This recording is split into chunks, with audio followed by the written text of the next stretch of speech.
안녕하세요. 반갑습니다. 사피엔스와 호모데우스 등으로 유명한 유발 하라리라는 세계적인 작가를 아시죠?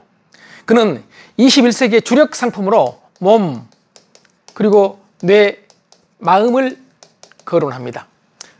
AI 시대인데도 불구하고 우리 모두가 가지고 있는 몸과 뇌와 마음이 21세기의 주력 상품이 된다는 얘기는 이게 중요해진다는 얘기죠. 그런데 이 몸과 뇌와 마음은 여러분 아시겠지만 바꿀 수 있다. 훈련을 통해서 바꿀 수 있다는 얘기죠. 언제까지 얼마나 바꿀 수 있느냐? 무한하게 바꿀 수 있다. 그러니까 무한한 가능성을 가지고 있다는 얘기죠. 그런데 이 몸, 뇌, 마음은 우리 모두가 가지고 있기 때문에 우리 모두 무한한 가능성을 가지고 있다. 이렇게 해석해 볼 수가 있습니다. 몸과 뇌와 마음을 바꿔서 우리는 무한한 가능성의 세계를 펼쳐나갈 수가 있다는 얘기죠. 하나하나 살펴보겠습니다. 우선 몸을 한번 보죠. 몸은 일부 전문가들에 의하면요, 우리 몸의 세포는 놀랍게도 1년 안에 98%가 새로 교체된다고 합니다. 우리 위장세포는 5일 정도면 교체되고, 피부세포는 한 일주일 정도, 간세포는 6주 정도, 놀랍게도 뼈세포까지 한 3개월 정도면 교체된다는 얘기죠.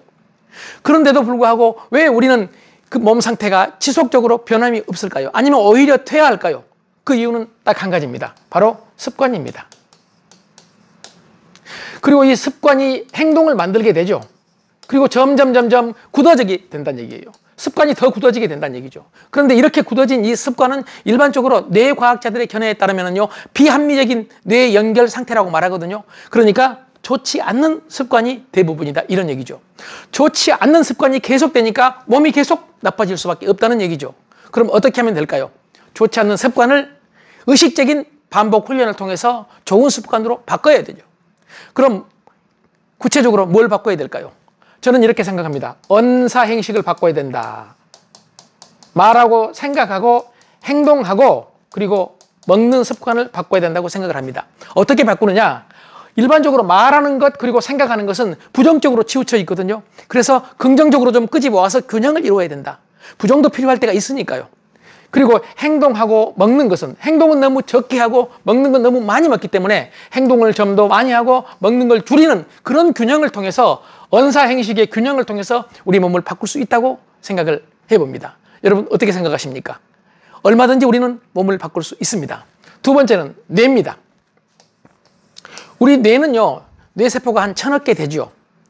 그런데 일반적으로 20세기까지는 뇌는 나이 들어가면 계속 쇠퇴한다고 알려져 있거든요. 물론 20세 이후로 뇌세포는 줄어든다는 것은 확실합니다.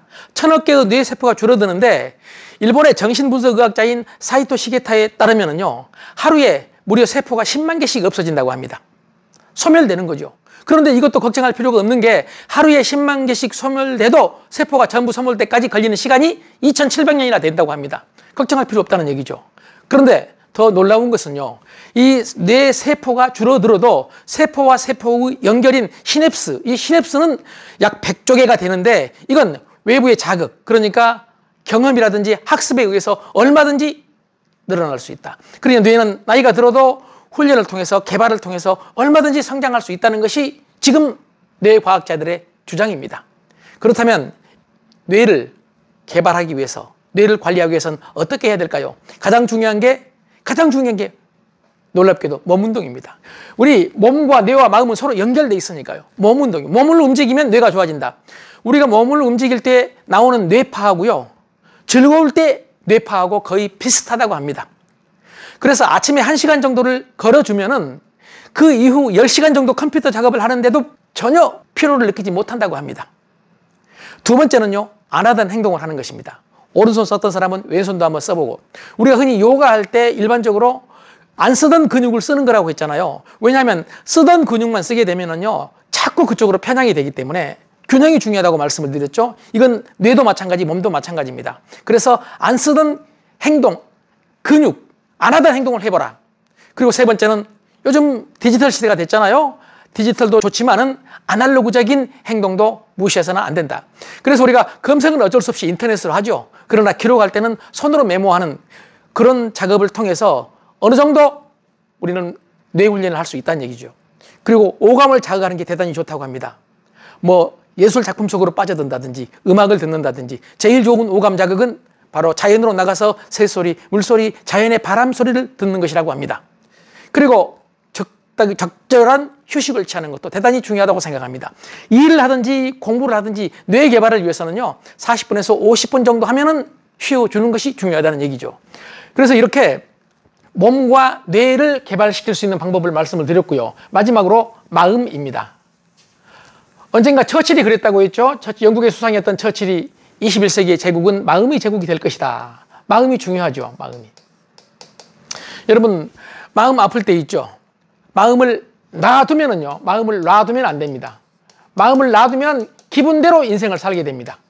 그래서 마음을 놔두지 않고 마음도 관리해야 된다. 마음을 관리하면은 의지대로 인생을 살 수 있다.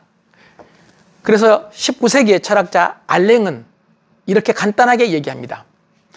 모든 비관주의는 기분에서 오고 모든 낙천주의는 의지에서 온다. 낙천주의를 가지고 인생을 아름답게 살려면 우리는 의지력을 발휘해야 한다. 의지력을 발휘하기 위해서는 마음을 관리해야 된다. 이런 얘기죠. 그렇다면 마음을 어떻게 관리해야 될까요? 제가 아주 간단하게 베트남 출신으로 프랑스에서 활동하고 계신 아주 유명한 스님이 있죠. 틱나단 스님. 그분이 화라는 책에서 마음에 대해서 이런 주장을 합니다. 마음은 밭이다. 마음은 밭이다. 이 밭에는 긍정의 씨앗도 뿌려져 있고 부정의 씨앗도 뿌려져 있다. 수없이 많은 씨앗이 뿌려져 있다는 얘기죠. 긍정의 씨앗, 기쁨, 사랑, 즐거움, 희망 같은 긍정의 씨앗들도 많이 뿌려져 있고 미움, 절망, 좌절, 시기, 그리고 두려움 같은 부정적인 씨앗들도 많이 뿌려져 있다는 얘기죠. 문제는 내 자신이 그 어느 씨앗에 물을 주느냐에 따라서 꽃이 핀다는 얘기죠. 긍정의 씨앗에 물을 뿌리면 바로 그쪽에서 꽃이 핀다는 얘기죠. 다시 말씀드리면 마음 관리는 결국은 내가 선택의 문제다. 그래서 우리는 마음 관리를 위해서 뭘 하죠? 여러분 많이 하시는 거? 뭐 명상을 한다든지 기도, 수행, 그리고 운동도 마음 관리에 대단히 도움이 되죠. 독서, 음악, 그리고 예술이라든지, 그리고 때로는 수다를 떠는 것도 마음 관리를 위해서는 매우 중요한 방법이라고 저는 생각을 합니다. 몸과 뇌와 마음, 우리 모두가 가지고 있습니다. 얼마든지 개발할 수 있습니다. 그 가능성은 무한대입니다. 그래서 우리 모두는 21세기에 몸, 뇌, 마음을 통해서 무한하게 우리의 능력을 개발할 수 있다는 말씀을 드리면서 여러분의 성공을 기대합니다. 고맙습니다.